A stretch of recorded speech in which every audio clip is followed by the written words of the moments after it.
How's everybody doing? All right, today we're gonna go over my Diagnose Cutters, why I have so many different kinds, how I use them, and what my recommendations for you. So let's get into it. Yeah, this is a video on Dykes. How's everybody doing? If you like this video, please support the channel by liking and subscribing to the channel, checking out our Patreon page, link in the description. Let's get into this video. I appreciate all the support. Thank you. All right, everybody. So, Diagnose cutters are an intricate part of anybody who's working in pretty much any field. You're gonna need to cut something, wire, cable, data, you know, all that kind of stuff. So that's what I got into me. I knew, like, starting out with DirecTV years and years ago, I knew I needed a good pair of Diagnose cutters. I'm gonna call them Dykes just because that's what I know them as.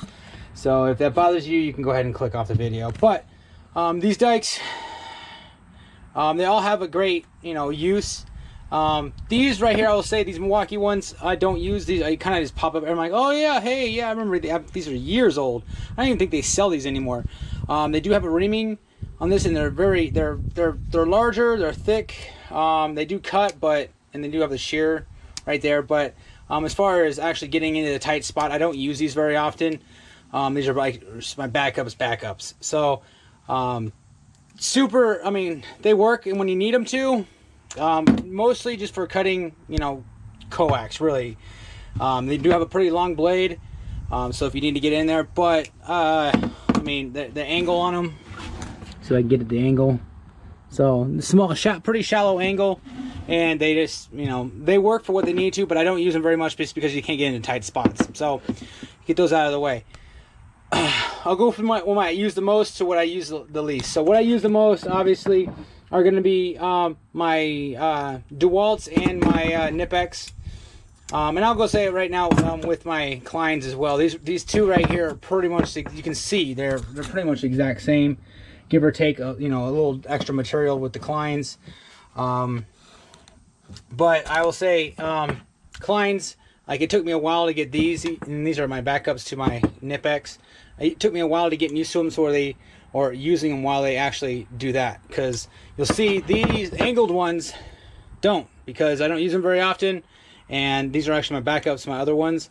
So you have to really work them in, and they eventually will get to the point where they are just like that. So which obviously that's ideal for me. But the reason why I like these, they're light, they're thinner, they fit into small areas really quick. I can really just really just there's absolutely no friction whatsoever, and there's not a big point, but there's actually a shallow angle, so they make, you know, really 90-degree cuts easily with coax, data, stuff like that. So I really enjoy those.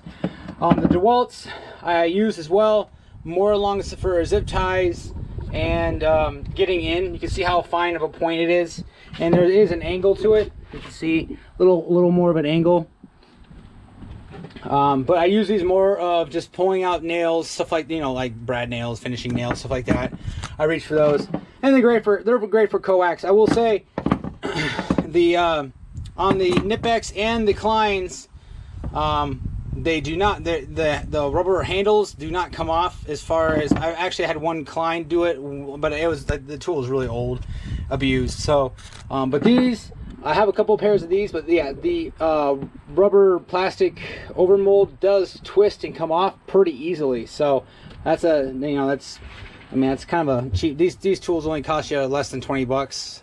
So, but they do come in handy very often. But the handles, I will say, that's the down part. DeWalt needs to fix that. They look like they are molded in, integrated in. The steel itself looks like it's got a stamped out spot for them, but they do twist off easily. And you know, that's something I don't have to deal with the Knipex and with the Kleins as well.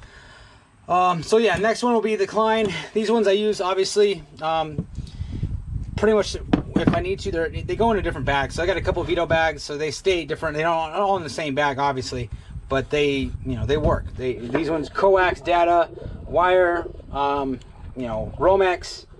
These are my go-to, guys. These two right here. I will say the next one I don't use very often just because of the angle, but when you need, they work pretty good for if you need the angle to get into something. So if I need to get into a corner and I can grab it and then I can actually pull it out, that's where these come in handy. You can see the angle. So pretty high angle right there, so you can really get into them. So that's if you need them. Again, these are almost brand new, because my other ones, I misplaced them for a while, so but I found them. That's how it really goes, really, right? So last but not least, besides obviously the Milwaukee over here, is my little, honestly, these stay next to my washing machine to for the little strainer filter, and I just clip off the little zip ties. So literally I use these for zip ties only. That's what these are for. Great, you know, you can see how small they are compared. They get into a tight spot. Zip ties, really, that's 100% of what they're used for is zip ties. And they obviously, there's not much friction to get them open and closed. And the handles themselves have not twisted off at all, but you don't really exert much force. That's basically it, guys. That is my diagonal cutters, my Dykes. I gotta have them. They're awesome. They're one of my favorite tools. It's because they, you need to cut something, you have something with you at all times. So they get spread up into my Vito bags and my data bag. There's not much else to really talk about, guys. They're, different tools, different angles getting in. And yeah, if you need something that's really, fine tooth, or you need one that's actually has reaming capabilities if you want to, that's something to keep in mind. As far as cost wise, these things run about 14-15 bucks when I bought them, less than $20 for the DeWalt's. Nipex are over 20, I think 28, 29 bucks. These Kleins with zero angle, I believe, are in the $20, $25, $26 range, and these angled Kleins are like $33 to $35 a piece. And I forget how much these. They don't even sell these, I don't think, anymore. Or you can probably order them, but I mean, as far as my area, they don't even sell them. So I'm assuming they're less than 20 bucks, but I could be wrong. So, all right, guys, like and subscribe. I'll see you in the next video. I appreciate it. Thank you.